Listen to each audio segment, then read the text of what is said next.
നാരായണം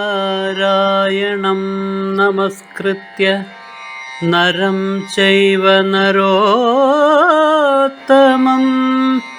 ദേവീം സരസ്വതീം വ്യാസം തതോ ജയമുദീരയേ. അർത്ഥശാസ്ത്രമിദം പുണ്യം ധർമ്മശാസ്ത്രമിദം പരം മോക്ഷശാസ്ത്രമിദം പ്രോക്തം വ്യാസേനാമിതബുദ്ധിനാ.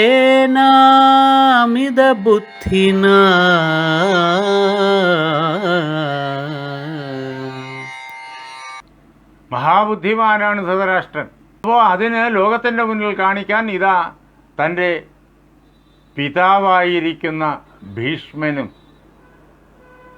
പിതാവിൻ്റെ സ്ഥാനമാണല്ലോ ധൃതരാഷ്ട്രരെ സംബന്ധിച്ചിടത്തോളം. അതേപോലെ തന്നെ തൻ്റെ മക്കളുടെ ആചാര്യനായിരിക്കുന്ന ദ്രോണനും തൻ്റെ അനുജനായിരിക്കുന്ന മഹാബുദ്ധിമാനായിരിക്കുന്ന വിതുരനും പറഞ്ഞതിനെ താൻ അംഗീകരിച്ചിരിക്കുന്നു. അതുകൊണ്ടാണ് അവരുടെ വാക്കുകളെല്ലാം ശരിയാണെന്ന് എനിക്കിപ്പോൾ തോന്നുന്നു. അവർ എൻ്റെ മക്കൾ തന്നെയാണ്, അവർ ജീവിച്ചിരിക്കുന്നത് എൻ്റെ ഭാഗ്യം തന്നെയാണ്, അവരെ ഇങ്ങോട്ട് കൂട്ടിക്കൊണ്ടുവരണം എന്ന നാട്യം. അതിനകത്ത് തന്നെ അദ്ദേഹത്തിൻ്റെ ഉള്ളിൽ കിടക്കുന്ന ആ കാളകൂടം ഭംഗിയായിട്ട് വ്യഞ്ചിക്കുന്നുണ്ട്. ഈ ഒരു ആപത്ത്, ഈ പാണ്ഡവന്മാരെ അവരുടെ അവകാശത്തിൽ പുനഃപ്രതിഷ്ഠിക്കുക എന്നുള്ളതായ ആ ആപത്ത്, അത് തനിക്ക് ആപത്താണ്. അതിനു വേണ്ടിയിട്ട് ദ്രുപദൻ ഇറങ്ങിപ്പുറപ്പെടാതിരിക്കാൻ അവരെ ഇങ്ങോട്ട് വരുത്തുന്നതാണ് ഉചിതം. വരുത്തിയതിന് ശേഷം അടുത്ത കാര്യം ചിന്തിക്കാം. ഇപ്പോൾ തന്നെ രാജ്യത്തിൻ്റെ പകുതി കൊടുത്തുവിടുക എന്ന ഒരു നിർദ്ദേശം വന്നല്ലോ. ആ നിർദ്ദേശം നടപ്പിലാക്കാം. രാജ്യത്തിൻ്റെ പകുതി കൊടുക്കുമ്പോൾ എന്തു കൊടുക്കാം? മനുഷ്യർക്ക് വേണ്ടാത്തതായ ഈ രാജ്യത്തിൻ്റെ കാട് പിടിച്ച് കിടക്കുന്ന സ്ഥലങ്ങൾ, ദുഷ്ടമൃഗങ്ങളെ കൊണ്ട് നിറഞ്ഞ സ്ഥലങ്ങൾ, അത് കൊടുക്കാം. അത് കൊടുത്തങ്ങ് വിടാം. അവരവിടെ പോയി ആ കാടെല്ലാം വെട്ടിത്തെളിച്ച് അവിടെ ഏറെ ജോലി ചെയ്താൽ മാത്രമേ മനുഷ്യന് ജീവിക്കാൻ പറ്റിയതായൊരു നഗരം ഉണ്ടാവുള്ളൂ. അതൊക്കെ ചെയ്ത് കഷ്ടപ്പെട്ട് അങ്ങനെ കഴിഞ്ഞു കൊള്ളട്ടെ. ഏതായാലും അതോടുകൂടി യുദ്ധത്തിൻ്റെ ഒരു ഹേതു ഒഴിവായി കിട്ടുമല്ലോ എന്ന് ബുദ്ധിമാനായ അദ്ദേഹം ചിന്തിച്ചിട്ടാണ് ദ്രുപദനെ അങ്ങോട്ട് പറഞ്ഞു വിടുന്നത്. രാജാക്കന്മാരുടെ, ഭരണാധിപന്മാരുടെ രാഷ്ട്രതന്ത്രങ്ങളിൽ എല്ലാ വശങ്ങളെയും ഈ പ്രകാരത്തിൽ സൂക്ഷ്മമായി വിചിന്തനം ചെയ്യുന്ന സമ്പ്രദായം ഉണ്ട്. ഇത് ഭംഗിയായി അറിയാൻ കൗടല്യൻ്റെ അർത്ഥശാസ്ത്രം നോക്കണം. വിശേഷിച്ചും അതിലെ ഷാഡ്ഗുണ്യം എന്നുള്ള അധികരണവും അതേപോലെ ആബലീസം എന്നുള്ളതായ അധികരണവും. യുദ്ധതന്ത്രമാണിത്, രാജ്യതന്ത്രമാണിത്. രണ്ട് രാഷ്ട്രങ്ങൾ തമ്മിൽ, രണ്ട് രാജ്യങ്ങൾ തമ്മിൽ ഉള്ളതായ നയതന്ത്രം, അത് ഏത് പ്രകാരത്തിൽ ശില്പം ചെയ്യണം എന്നുള്ളതിൻ്റെ ഏറ്റവും നല്ല ശാസ്ത്ര അപഗ്രഥനമാണ് ഷഡ്ഗുണ്യത്തിനകത്തും ആബലീയസത്തിനകത്തും നടക്കുക. ആബലീയസം തന്നെക്കാൾ വളരെയേറെ ബലവാനായ രാജാവ് തനിക്ക് ശത്രുവായി അരികത്തുള്ളപ്പോൾ ആ രാജാവിനെ എങ്ങനെ നേരിടണം? നേരിട്ട് യുദ്ധം ചെയ്യാൻ പറ്റൂല, വളരെ ബലവാനാണ്. പക്ഷെ അദ്ദേഹത്തെ ബന്ധുവായിട്ട് കൂടെ കൊണ്ട് നടക്കാനും പറ്റൂല, വിഴുങ്ങിക്കളയും. അതാണ് അവസ്ഥ. അപ്പോൾ ദുർബലനായ രാജാവ് എങ്ങനെ അയാളെ കൈകാര്യം ചെയ്യണം, എന്നിട്ട് കീഴ്പ്പെടുത്തണം, അതാണ് ആബലീയസത്തിലെ ചർച്ചാ വിഷയം. അങ്ങനെ അല്ലാതുള്ള സന്ദർഭത്തിൽ തനിക്ക് തുല്യബലനോ അല്ലെങ്കിൽ തന്നെക്കാൾ ബലം കുറഞ്ഞവനോ അല്ലെങ്കിൽ തന്നെക്കാൾ അല്പം ബലം കൂടിയവനോ ഒക്കെ ആയിട്ടുള്ള ശത്രുവിനെ അല്ലെങ്കിൽ ശത്രുക്കളെ, മുതലേറെ ശത്രുക്കളെ എങ്ങനെ നേരിടണം എന്നുള്ളത് ഷാഡ്ഗുണ്യത്തിനകത്ത് കാണും. 6 തന്ത്രങ്ങളാണ് അതിനകത്ത് വരിക. ഇത് മധുരമായ കഥകളുടെ രൂപത്തിൽ പഞ്ചതന്ത്രത്തിൽ കാണാം. 5 തന്ത്രങ്ങളാണ് അതിനകത്ത് വരുന്നത്. അതിൽ 3-ാമത്തെ തന്ത്രം കാകോലുകീയം. അത് ഈ ഷാഡ്ഗുണ്യത്തിൻ്റെ കഥാരൂപത്തിലുള്ള ആവിഷ്കൃതിയാണ്. ഷാഡ്ഗുണ്യം ശാസ്ത്രചർച്ചയാണ്. ഭഗവത്ഗീത പോലെ ഭഗവത്ഗീത ശാസ്ത്രചർച്ചയാണ്. അതിൽ കവിത്വം ഏറി നിൽക്കുന്നു എന്നൊരു പ്രത്യേകത. കൗടലീയത്തിൽ കവിത്വം അത്രയേറെ കാണില്ല, കാരണം അത് ഭഗവാന്റെ ഗീതയല്ല. ഇതിൽ കവിത ഏറി നിൽക്കുന്നു, പൂർണ്ണതയിൽ ഏറി നിൽക്കുന്നു. അതിൻ്റെ ആ ശാസ്ത്ര ചർച്ചയുടെ കഥാരൂപമാണ് മഹാഭാരതം. ഇതേപോലെ ആ കൗടല്യത്തിലെ ആ ഷാഡ്ഗുണ്യം, ആപരീയസം എന്നീ അധ്യായങ്ങളുടെ കഥാരൂപമാണ് കാകോലികീയം. കാകന്മാരും ഉലൂകങ്ങളും തമ്മിലുള്ളതായ മത്സരം, അതാണ് കാകോലികീയം. കാകന്മാരും ഉലൂകങ്ങൾ, മൂങ്ങകൾ. കാക്കകൾക്ക് രാത്രി കണ്ണ് കണ്ടുകൂടാ, മൂങ്ങകൾക്ക് പകലും കണ്ണ് കണ്ടുകൂടാ. രണ്ടു കൂട്ടരും പരസ്പരം ശത്രുക്കൾ. അവർ തമ്മിലുള്ളതായ യുദ്ധം, രണ്ടു കൂട്ടരും പരസ്പരം നശിപ്പിക്കാൻ ശ്രമിക്കുന്നു. കാക്കകൾ പകൽ സമയമാകുമ്പോഴേക്കും മൂങ്ങകളെ, അവർക്ക് അപ്പോഴും കണ്ണ് കണ്ടുകൂടല്ലോ, ആക്രമിച്ച് തകർക്കാൻ ശ്രമിക്കുന്നു. മൂങ്ങകൾ രാത്രിയാകുമ്പോഴേക്കും കാക്കകളെ ആക്രമിച്ചിട്ട് തകർക്കാൻ ശ്രമിക്കുന്നു. അങ്ങനെയുള്ള ആ യുദ്ധത്തിൻ്റെ ഇടയ്ക്ക് കാക്കകൾക്ക് പരാജയം ഏറെ സംഭവിച്ചപ്പോൾ കാക്കകളുടെ രാജാവായിരിക്കുന്ന മേഘവർണ്ണൻ ആകെ ദുഃഖിതനായി. ആ മേഘവർണ്ണന് ഇതിന് പരിഹാരം കാണാനുള്ള മാർഗമെന്ത് എന്ന് മന്ത്രിമാരോടൊപ്പം അതിനു മുമ്പ് പലതവണ ആലോചിച്ചതാണ്. ഇപ്പോൾ വീണ്ടും വളരെ വിശദമായിട്ട് ആലോചിക്കേണ്ടി വരുന്നുണ്ട്. അപ്പോൾ ആ മന്ത്രിമാരുടെ കൂട്ടത്തിൽ വച്ചിട്ട് അതിബുദ്ധിമാനായിട്ടുള്ള മന്ത്രി അദ്ദേഹത്തോട് പറയുന്നു, ഈ ഷാഡ്ഗുണ്യം 6 കാര്യങ്ങൾ, തന്ത്രം, യുദ്ധത്തിൻ്റെ 6 തന്ത്രം, അത് പറഞ്ഞിട്ട് ഈ 6ഉം ഫലിക്കാതെ വരുമ്പോൾ, ഈ 6 തന്ത്രങ്ങളും ഫലിക്കാതെ വരുമ്പോൾ പിന്നെ വേറൊന്നുണ്ട്, അത് ഞാൻ പ്രവർത്തിപ്പിക്കാം എന്ന് അയാൾ ആവശ്യപ്പെടുന്നു. എന്നാൽ അതെന്താണ്? അപ്പോൾ പറഞ്ഞു, ഞാൻ അവരുടെ കൂടെ ചെന്ന് കൂടും. അങ്ങൊരു കാര്യം ചെയ്യുക, എന്നിൽ സംശയം പ്രഖ്യാപിക്കുക, എന്നിട്ട് എല്ലാവരും കൂടി എന്നെ ആക്രമിക്കുക, ഭയങ്കരമായിട്ട് ആക്രമിക്കുക, അങ്ങനെ പരവശനാക്കി എന്നെ തള്ളുക. രാത്രിയാകുമ്പോൾ മൂങ്ങകൾ വരും. എൻ്റെ ഈ അവസ്ഥ കണ്ടിട്ട് അവർ കാര്യം ചോദിക്കും. അപ്പോൾ ഞാൻ ഉള്ള കാര്യങ്ങളൊക്കെ പറയും. ഇങ്ങനെ മേഘവർണ്ണനും കൂട്ടുകാരും കൂടി എന്നെ ഈ പ്രകാരത്തിലാക്കിയതാണ്, എനിക്ക് അവരോട് പ്രതികാരം ചെയ്യണം, അതിനെനിക്ക് ശേഷി പോരാ, നിങ്ങളുടെ സഹായം വേണം എന്ന് പറഞ്ഞ് ഞാൻ അവരുടെ കൂടെ കൂടും. അങ്ങനെ അവർ പാർക്കുന്ന ഗുഹയിൽ ഞാൻ താമസമാകും. എന്നിട്ട് ഒരു പകല് അവരെ മുഴുവൻ നശിപ്പിക്കാൻ വേണ്ടിയിട്ടുള്ളതായ സംവിധാനം ഞാൻ ഒരുക്കും. അതൊരുക്കി കഴിഞ്ഞാൽ നിങ്ങളെ അറിയിക്കും. പകല് അവർക്ക് മൂങ്ങകൾക്ക് കണ്ണ് കണ്ടുകൂടല്ലോ. അപ്രതീക്ഷിതമായ ഈ നീക്കത്തിൽ അവരെല്ലാം ഇല്ലാതായിത്തീരും. ഇതാണ് കാകോലികീയം. ആ കാകോലികീയം ഷാഡ്ഗുണ്യത്തിൻ്റെയും ആപരീയസത്തിൻ്റെയും കഥാരൂപത്തിലുള്ളതായ ആവിഷ്കൃതിയാണ്. അപ്പോൾ ഇതെല്ലാം രാജാക്കന്മാരുടെ ചിന്തകളിലുണ്ട്. ഇതെല്ലാം പഠിച്ചവരാണ് ഭരണാധിപന്മാരാകേണ്ടത്.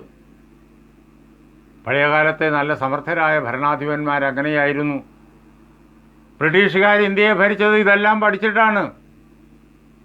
അവർ ഉപയോഗിച്ചത് കൗടല്യൻ്റെ അർത്ഥശാസ്ത്രമാണ്. കൗടല്യൻ്റെ അർത്ഥശാസ്ത്രം 12ാം നൂറ്റാണ്ടിൽ തന്നെ യൂറോപ്യൻ ഭാഷകളിലേക്ക് വിവർത്തനം ചെയ്തു പോയി അവിടുത്തെ പ്രധാനപ്പെട്ട അധ്യയന വിഷയമായി മാറി. അവരതെല്ലാം ഉപയോഗിച്ചു. നമ്മൾ അതിനെയെല്ലാം പുച്ഛിച്ച് കളഞ്ഞു, ഇന്നും പുച്ഛിച്ച് കളഞ്ഞിരിക്കുന്നു. പൊളിറ്റിക്കൽ സയൻസ് പഠിക്കുന്ന ആളുകൾ പോലും ഈ കൗടല്യൻ്റെ, ചാണക്യനെന്നും അദ്ദേഹത്തിന് പേരുണ്ട്, അർത്ഥശാസ്ത്രം പഠിക്കാറില്ല. ഇന്നത്തെ ഭരണയന്ത്രത്തിൻ്റെ അഡ്മിനിസ്ട്രേറ്റീവ് ടെക്നിക്സ് സകലതും അവിടെ കൗടല്യൻ്റെ അർത്ഥശാസ്ത്രത്തിനകത്ത് നേരിട്ട് കാണാം. അതിൽ കൂടുതലൊന്നും ഇന്നും നടപ്പിലാക്കപ്പെടുന്നില്ല. യുദ്ധതന്ത്രവും അതിനകത്ത് തന്നെ. ഞാൻ നേരത്തെ പറഞ്ഞ ആ 2 വലിയ അധ്യായങ്ങളിലായിട്ട് യുദ്ധതന്ത്രവും കാണാം. ആ ചിന്തകളെല്ലാം ഈ രാജാക്കന്മാരുടെ, ഭരണാധിപന്മാരുടെ വിശകലനങ്ങളിൽ, അവരുടെ നീക്കങ്ങളിൽ നമുക്ക് കാണുവാനായി സാധിക്കും. അതാണ് ധൃതരാഷ്ട്രൻ ഈ പ്രകാരത്തിൽ ഈ അവസരത്തിൽ പറഞ്ഞു. അതല്ലാതെ ധൃതരാഷ്ട്രൻ്റെ മനസ്സിൽ അടിസ്ഥാനപരമായ മാറ്റം ഉണ്ടായിട്ടില്ല എന്നുള്ളത് അദ്ദേഹത്തിൻ്റെ ഈ വാക്കുകൾ തന്നെ നമ്മോട് വിളിച്ചോതുന്നു. അദ്ദേഹത്തിൻ്റെ നിർദ്ദേശമനുസരിച്ച് അവിടെ നിന്ന് വിതുരൻ ദ്രുപദൻ്റെ രാജധാനിയിലേക്ക് പുറപ്പെടുകയാണ്. തതോ ജഗാമ വിദുരോ ധൃതരാഷ്ട്രസ്യ ശാസനാത്. ധൃതരാഷ്ട്രൻ്റെ ആജ്ഞ അനുസരിച്ചിട്ട് വിതുരൻ പോയി. എവിടെ? സകാശം യജ്ഞസേനസ്യ പാണ്ഡവാനാം ച ഭാരത. അല്ലയോ ഭാരത. ജനമേജയനെ സംബോധന ചെയ്യാണ്. ആരാ? വൈശമ്പായന്, വ്യാസൻ്റെ ശിഷ്യൻ, വ്യാസൻ്റെ മുന്നിൽ വെച്ച്. അല്ലയോ ഭരതവംശത്തിൽ പിറന്ന മഹാരാജാവേ ജനമേജയ. ആ അവസരത്തിൽ വിതുരൻ രാജാവായ ധൃതരാഷ്ട്രൻ്റെ കൽപ്പനയനുസരിച്ചിട്ട് യജ്ഞസേനൻ്റെ സമീപത്തേക്ക്, യജ്ഞസേനൻ ദ്രുപദൻ്റെ സമീപത്തേക്ക്, അതേപോലെ തന്നെ പാണ്ഡവന്മാരുടെയും സമീപത്തേക്ക് പോയി. എങ്ങനെ? സമുപാദായ രത്നാനി വസൂനി വിവിധാനി ച. എങ്ങനെയാ ദൂതം പോകേണ്ടതെന്നൊക്കെ നേരത്തെ ദ്രോണം പറയുന്നത് നമ്മൾ കേട്ടല്ലോ. ധാരാളം രത്നങ്ങൾ വഹിച്ചുകൊണ്ട് അനേകം കുതിരകളുടെ പുറത്ത് ഈ രത്നഭണ്ഡാകാരങ്ങൾ ഇങ്ങനെ സജ്ജീകരിച്ചു വച്ചിട്ടുണ്ട്. ഇതെല്ലാം അവിടെ കൊണ്ടുപോകാൻ വേണ്ടിയിട്ടാണ്. അതേപോലെ തന്നെ വിവിധാനി, പല പ്രകാരത്തിലുള്ളതായ വസ്തുവിനി, സമ്പത്തുകൾ, അവയെല്ലാം ഇങ്ങനെ വലിയ വലിയ ചുമടുകളായി കെട്ടി കുതിരപ്പുറത്ത് തേരിലൊക്കെ ആയിട്ട് കൊണ്ടുപോകുന്നു. ആർക്ക് കൊടുക്കാനുള്ളതാ? യജ്ഞസേനനായിരിക്കുന്ന ദ്രുപദന് കൊടുക്കാനുള്ളത്, ദ്രൗപദിക്ക് കൊടുക്കാനുള്ളത്, പാണ്ഡവന്മാർക്ക് ഓരോരുത്തർക്കും കൊടുക്കാനുള്ളത്, ദ്രൗപദിയുടെ സഹോദരന്മാരായിരിക്കുന്ന ദൃഷ്ടദ്യുമ്നാദികൾക്ക് കൊടുക്കാനുള്ളത്. എല്ലാവരുടെയും മനസ്സിൽ പ്രീതി ഉണ്ടാവണമല്ലോ. എന്നാൽ മാത്രമല്ലേ അവരെ ഇങ്ങോട്ട് അയക്കുള്ളൂ. അവർ സമ്മതിക്കാതെ യുധിഷ്ഠിരൻ ഇങ്ങോട്ട് വരില്ല. കാരണം യുധിഷ്ഠിരൻ ആരെയും നിഷേധിക്കുന്നയാളല്ല. താൻ ബഹുമാനിക്കേണ്ടതായ ഗുരുജനങ്ങളുടെ ആജ്ഞ അനുസരിച്ച് യുധിഷ്ഠിരൻ നടക്കൂ. അപ്പോൾ അവരുടെ മനസ്സിൽ വിശ്വാസം ഉണ്ടാവണം, തോന്നലുണ്ടാകണം, ഇവരെ ഇങ്ങോട്ട് ധൈര്യമായിട്ട് അയക്കാമെന്ന്. അതിനു വേണ്ടിയിട്ടാണ് ഇതെല്ലാം കൊടുത്തയച്ചത്. വിതുരനാകട്ടെ തുറന്ന മനസ്സോടുകൂടി ഏതായാലും ഇപ്പോഴെങ്കിലും തൻ്റെ ജ്യേഷ്ഠൻ്റെ മനസ്സിന് ഒരു നന്മയുടേതായ പ്രകാശം ഉദിച്ചല്ലോ എന്ന വിചാരത്തോടു കൂടിയിട്ട് ഇതെല്ലാം കൊണ്ട് അങ്ങോട്ട് ചെന്നു. അവിടെ ചെന്നിട്ട് ഇത് മഹാരാജാവിനും പാണ്ഡവാദികൾക്കും കൊടുക്കാൻ പോവാണ്. ദ്രുപദൻ അറിഞ്ഞു. ഇതാ ഹസ്തിനാപുരത്ത് നിന്നിട്ട് മഹാരാജാവിൻ്റെ ദൂതനായിട്ട് അദ്ദേഹത്തിൻ്റെ അനുജൻ വിതുരൻ തന്നെ ഇങ്ങോട്ട് വരുന്നു.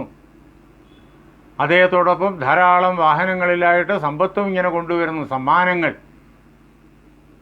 ദ്രുപദൻ ഇതറിഞ്ഞു. അപ്പോൾ അദ്ദേഹം വരുന്നത്, വിതുരൻ വരുന്നത് യുദ്ധത്തിനല്ല, കലഹത്തിനല്ല, പിന്നെയോ ബന്ധു എന്നുള്ള നിലയിൽ ആദരിക്കാൻ വേണ്ടിയിട്ടാണ്. ഇത് കണ്ടിട്ട് ദ്രുപദന് സന്തോഷമായി. അദ്ദേഹം നേരിട്ട് ചെന്നു. എന്നിട്ട് വിതുരനെ സ്വീകരിച്ചു, കൊട്ടാരത്തിനുള്ളിലേക്ക് കൊണ്ടുവന്നു. കുശല പ്രശ്നങ്ങൾ ചെയ്തു വിതുരനോട്. അദ്ദേഹത്തിൻ്റെ യാത്രയുടെ സൗഖ്യം, അതേപോലെ തന്നെ ഹസ്തിനാപുരത്തിലുള്ള ഓരോ വ്യക്തികളുടെയും സൗഖ്യം, ഇതെല്ലാം ചോദിച്ചു. ഈ അവസരത്തിൽ വിതുരനും തിരിച്ചതേപോലെ ദ്രുപദനോട് ദ്രുപദൻ്റെ സൗഖ്യം, അതേപോലെ ആ കൊട്ടാരത്തിലുള്ള എല്ലാവരുടെയും സൗഖ്യം, പാണ്ഡവന്മാരുടെ സൗഖ്യം എല്ലാം ചോദിക്കുകയാണ്. എന്ന് മാത്രമല്ല, ദദർശ പാണ്ഡവംസ്തത്ര വാസുദേവം ച ഭാരത. അല്ലയോ ജനമേജയ മഹാരാജാവേ, ആ വിതുരൻ അവിടെ പാണ്ഡവന്മാരെ കണ്ടു. എത്രയോ വർഷങ്ങളായിട്ട്, എത്രയോ നാളുകളായിട്ട് കാത്തിരിക്കുന്നു പാണ്ഡവന്മാരെ കാണാൻ. അന്ന് അവിടെ നിന്നിട്ട് ആ അരക്കില്ലം ഉള്ള വാരണാവതത്തിലേക്ക് അയക്കുന്ന അവസരത്തിൽ തൻ്റെ മനസ്സ് നിറയെ ഉത്കണ്ഠകളായിരുന്നു. അതെല്ലാം രഹസ്യമായിട്ട് യുധിഷ്ഠിരനെ അറിയിച്ചിട്ടുണ്ട്. അവരെ രക്ഷിക്കാൻ വേണ്ടുന്ന ഏർപ്പാടുകളൊക്കെ ഉണ്ടാക്കിയിട്ടുണ്ട്. അവർ രക്ഷപ്പെട്ട് ഗംഗ കടന്ന് കാടുകൾക്കുള്ളിലേക്ക് പ്രവേശിച്ചതും വരെ എല്ലാം വിതുരൻ അറിഞ്ഞിട്ടുണ്ട്. ആപത്തിൽ നിന്ന് രക്ഷപ്പെട്ട് കഴിഞ്ഞിരിക്കുന്നു. അങ്ങനെ നാളുകൾ, മാസങ്ങൾ വളരെയേറെ കടന്നുപോയി. ഇപ്പോഴിതാ നേരിട്ട് കാണാനുള്ള അവസരം, സൗഭാഗ്യം. തൻ്റെ ജ്യേഷ്ഠൻ്റെ സന്താനങ്ങൾ, ഈ രാജ്യത്തിൻ്റെ ശരിയായ അവകാശി യുധിഷ്ഠിരൻ ഇതാ മുന്നിൽ നിൽക്കുന്നു. അതുകൊണ്ട് കണ്ടതിലുള്ളതായ സന്തോഷം. സ്നേഹാത് പരിഷ്വജ്യ സതാൻ പപ്രച്ഛാനാമയം തതഃ. വളരെ സ്നേഹത്തോടുകൂടിയിട്ട് അവരെ എല്ലാം ആലിംഗനം ചെയ്തു. യുധിഷ്ഠിരനെ, ഭീമനെ, അർജുനനെ, നകുലനെ, സഹദേവനെ എല്ലാവരെയും ആലിംഗനം ചെയ്തു. എന്നിട്ട് അവരുടെ സുഖ സമൃദ്ധിയെക്കുറിച്ച് അവരോട് വളരെ വിശദമായിട്ട് അദ്ദേഹം ചോദിച്ചു. ഇളയച്ഛനാണ്, ആ സ്ഥാനത്ത് നിന്നുകൊണ്ട് തന്നെ ചോദിച്ചു. ഇപ്പോൾ ധൃതരാഷ്ട്രൻ്റെ ദൂതനായിട്ടല്ല സംസാരിക്കുന്നത്, ഇളയച്ഛനായിട്ടാണ് സംസാരിക്കുന്നത്. അപ്പോൾ അവരെല്ലാവരും എന്തു ചെയ്തു? അമിതബുദ്ധിയായിരിക്കുന്ന ഈ വിതുരനെ പൂജ ചെയ്തു. പൂജിതോ ഹി യഥാക്രമം. അദ്ദേഹത്തെ യഥായോഗ്യം പൂജിച്ചു. എന്നിട്ട് അദ്ദേഹത്തോട് ഹസ്തിനാപുരത്തിലെ വിശേഷങ്ങളെല്ലാം ചോദിച്ചു. ഇങ്ങനെ അവർ പരസ്പരം സ്നേഹമസൃണമായ വാക്കുകൾ കൊണ്ട് വിശ്വാസത്തെ വളർത്തി.